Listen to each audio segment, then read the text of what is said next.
ప్రపంచ దేశాలన్నీ డిసైడ్ చేసుకుని అమెరికాని లేపే రోజు రాకపోతే చాలా ప్రమాదం. ఎందుకంటే అమెరికా అహంకార ఆధిపత్య ధోరణిని ప్రదర్శిస్తోంది.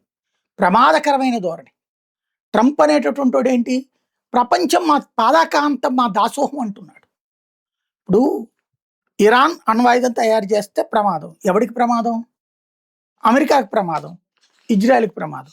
ఇరాన్ దగ్గర అణ్వాయుధం ఉంది. మరి అమెరికా దగ్గర అణ్వాయుధం ఉంటే ఇజ్రాయెల్‌కి కూడా ప్రమాదమేగా. ఇదే ఇరాన్‌కి కూడా ప్రమాదమేగా.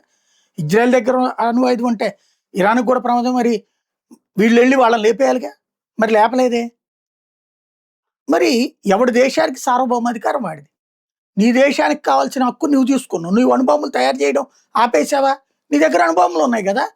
అట్లాంటప్పుడు నీ భయం ఉన్నప్పుడు అవతలోడి దగ్గర ఉండడానికి వీల్లేదంటే ఎట్టగా? ఈవెన్ మనల్ని అలాగే ఎన్నాళ్ళు ఏడిపించారు ఇండియాని. కానీ మనం మొండిగా నిలబడ్డాం. ప్లస్ మనది పెద్ద మార్కెట్ చూపెట్టాం కాబట్టి ఆగారు. లేకపోతే మనల్ని ఇప్పటికి కూడా ఏడిపిస్తున్నారు కదా అమెరికా, యూరోప్ దేశాలు. ఇంకోటి, ప్రపంచంలో అసలు తీవ్రవాద సంస్థను సృష్టించింది ఎవరు?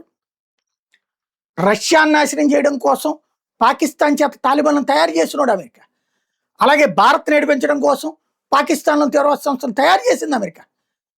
మరి ఇవాళ మళ్ళీ ఇరాన్తో తయారు చేస్తుంది. ఇరాక్ను నాశనం చేసింది. అనేక దేశాల ఆర్థిక వ్యవస్థను కుప్పకూల్చింది యుద్ధాలు చేసి.